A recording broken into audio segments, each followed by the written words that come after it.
Hello everyone. Welcome to part 9 of my line-following robot making series. In the previous episode, I showed how to handle an inverse line, which is commonly known as a white line on a black surface.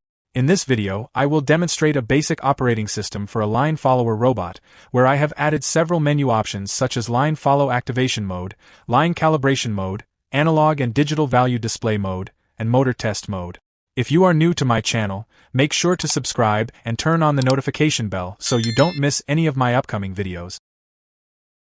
For this series, I'm using my custom-designed PCB carrier board made specifically for line-following robot. I have designed the board using 𝐀𝐬𝐬𝐬𝐚𝐢𝐧 software and printed it from JLCPCB.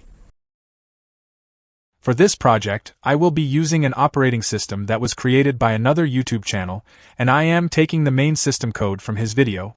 He has explained how to build this system step by step, so you can follow his video to learn directly from the sketch. I am copying the code from his source and pasting it into the Arduino IDE software. At this stage, we need to install the 𝐀𝐬𝐥𝐚𝐦 library from the Arduino Library Manager, which is the main library required to build this system.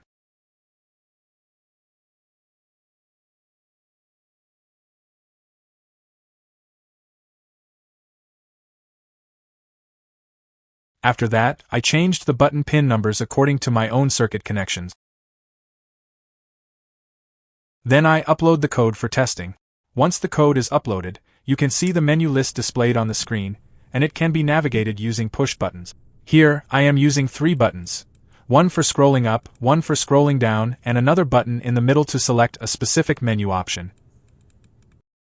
Now I will convert this system specifically for my line follower robot. Since we do not need unnecessary icons, I'm removing them from the code.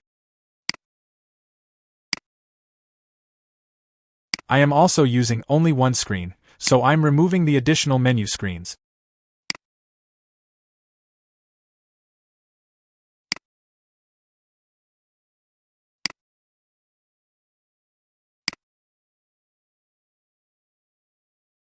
After that, I delete the unnecessary bitmap code and keep only the required bitmap element.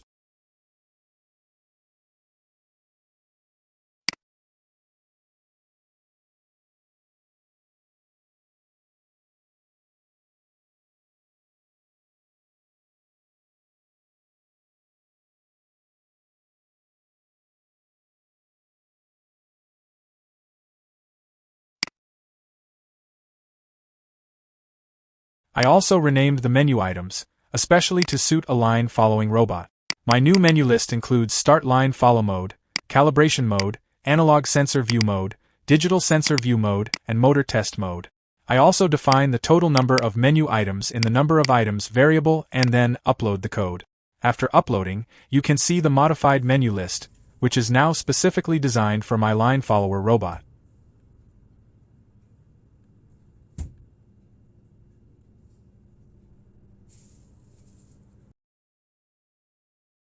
Next, I open the main line following the code that I have been developing throughout this series.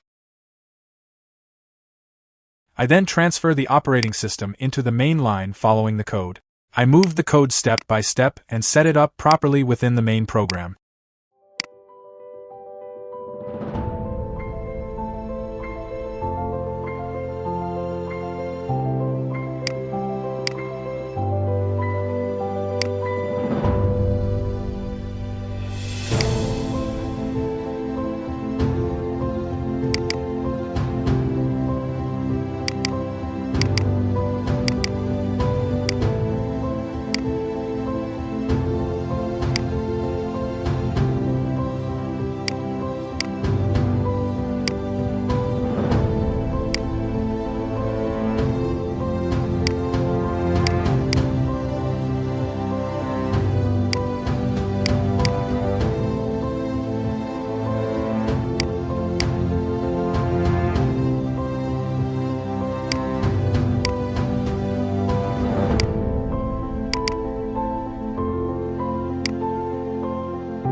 Now the core system code has been successfully transferred.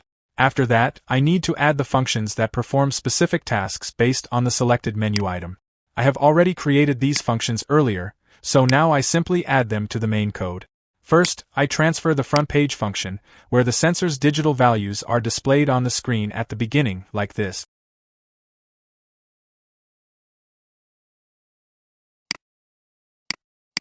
Then I add the function to display analog sensor values in the Sensor tab.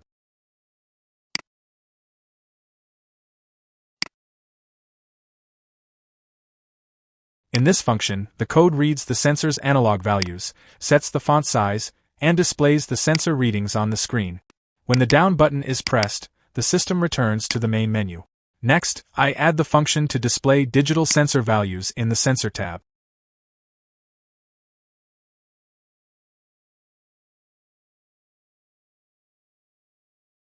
In the digital sensor section, the system also shows the bit sensor values and the inverse on-off mode. After that, I add the show calibration function, which displays the maximum, minimum, and middle values of the sensor's analog readings after the line calibration process is completed.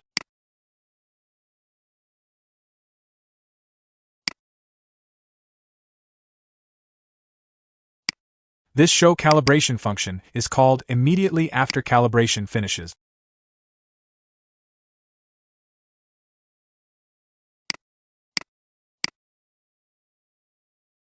Finally, I added the motor test function in the Motor tab. This function rotates the motor forward for 3 seconds to ensure that the motor is working properly and is ready to run. Then I write the code to call the appropriate function when the select button is pressed.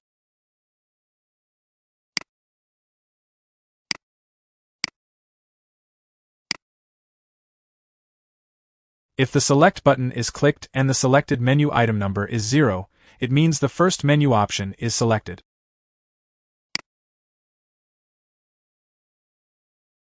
In that case, I call the corresponding function for menu item 0, which is the line follow mode, and here I call the PID controller function with the necessary arguments.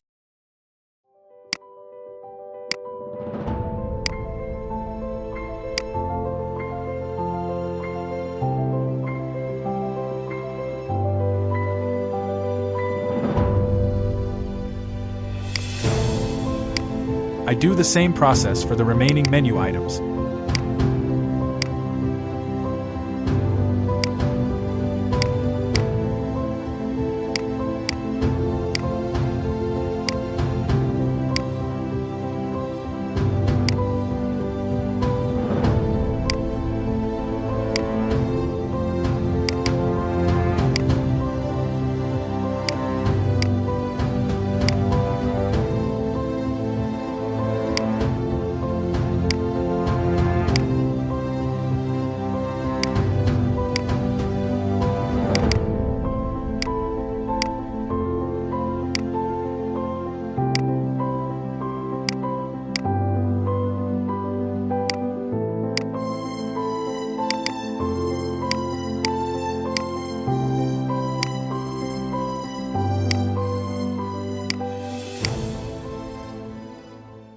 Once everything is completed, I upload the final code to the Arduino. Now let's take a look at the final operating system. First, you will see the front page, where the sensor's digital values are displayed, and you can also set your team name directly from the front page code. Then, when you press the down button, the menu appears. When you enter any menu option and want to go back, you simply press the down button again to return to the main menu.